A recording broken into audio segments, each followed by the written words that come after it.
Chapter 7 The Long Sioux. An hour later, the brigade reached a second rapids. They tracked this stretch of water, pulling each craft up the rapids with 60-yard line. One man stood in the bow and two in the stern, using setting poles to steady the canoe in the swift current. The rest of the crew danced from one slippery rock to the next as they hauled their 5,000-pound load upstream. Fed by ice fields in the north, the Ottawa ran deep and cold. Since Pierre was hot and sweaty from paddling, the chilly water felt good at first, but after only a few steps, he lost the feeling in his feet, and the wet tracking rope cut into his right hand. Near the head of the rapids, just as Lalande and Charbonneau were pulling hard to swing the long birch bark hull clear of menacing boulder, Pierre slipped and wet himself to the waist. His high-pitched squeal gave the crew good reason to chuckle. As Pierre scrambled back to shore, Charbonneau called out in mock anger, "No swimming on company time, LePage." "There's work to be done." Be careful, tadpole," Bellegarde chortled from the bank. "There's some hungry turtles in this stream," the crew roared. Pierre scowled. He was freezing cold and feeling sorry for himself. He could easily have been swept downstream and drowned, yet they were laughing as if he were a circus clown. But when he saw Lalande grinning at him, Pierre looked down at his soaked pants and his skinny blue ankles. Realizing how silly he must look, he couldn't help chuckling along. As they pushed out into a broad pool at the head of the rapids, Pierre studied the river bottom. White sand and bright quartz-flexed pebbles glowed in the shallows, just where the bottom fell off into sudden blackness.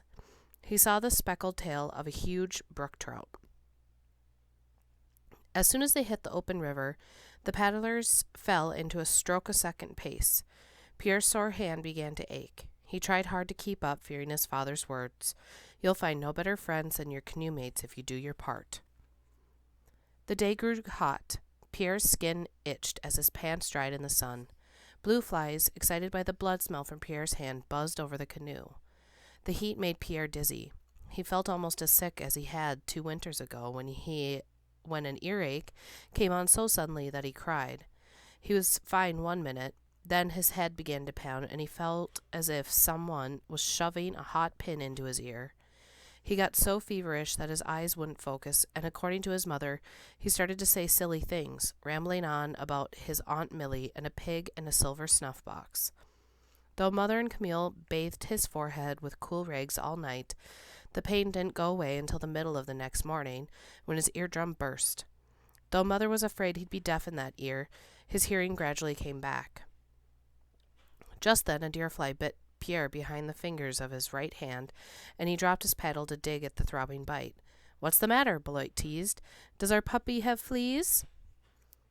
Pierre flushed, but he made no comment, as the crewmen on all sides had another laugh. Just once he wished he could dunk Beloit's ugly face in the river. He tried not to scratch, but that made the itching more maddening.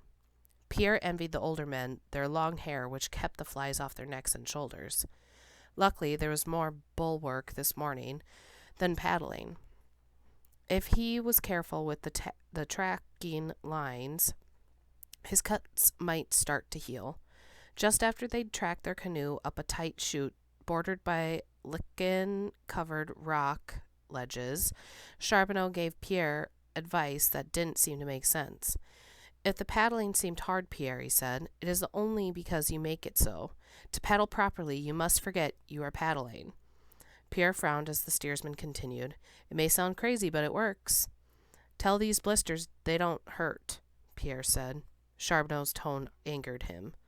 The man seemed to think that all it took was an order to make things happen. "The pain will pass," Charbonneau snapped impatiently. "I must warn you, we hit the big water soon. To paddle 15 hours a day, the head and the heart must be strong." When they stopped to recoil their lines a little later, Lalande took Pierre aside. "Listen to your steersman," he gently urged. "The truth is a strange dog sometimes, but work is only as hard as we make it. Focus on a special place, a Christmas long ago, the bonnet of a pretty girl, and your paddle becomes a small thing. He admired Lalonde's calm. Pierre could tell the bowman encouraged him to try it for his own good.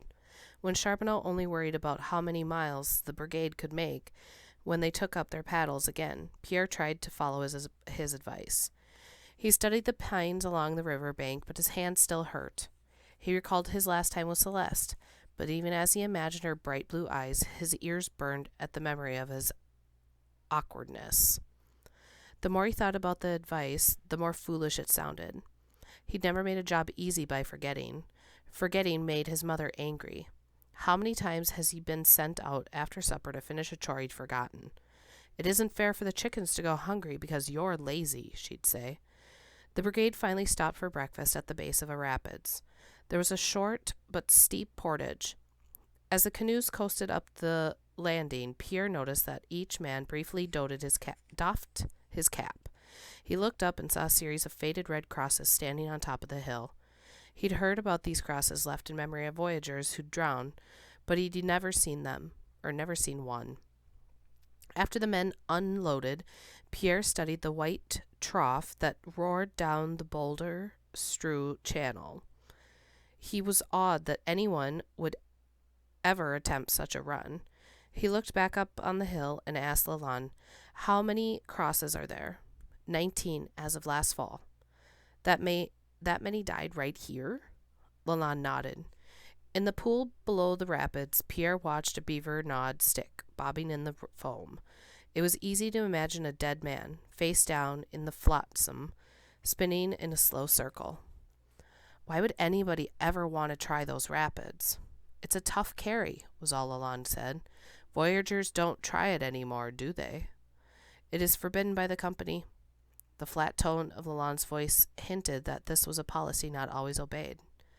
Pierre pictured himself alone in a canoe hurtling down the white channel, flailing with his paddle. You've never run it, have you? There was a long pause. When the law finally spoke, his eyes were fixed on the red crosses. It's a tough carry, he repeated.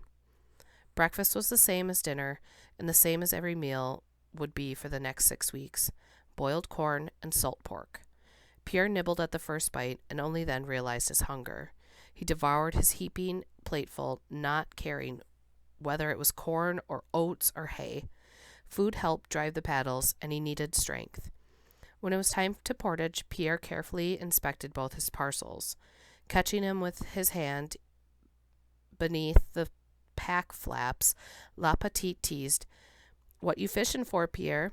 I think you have better luck if you try the river." "You know what I'm looking for, La Petite?" Pierre said. "No one's tricking me again with an overloaded pack.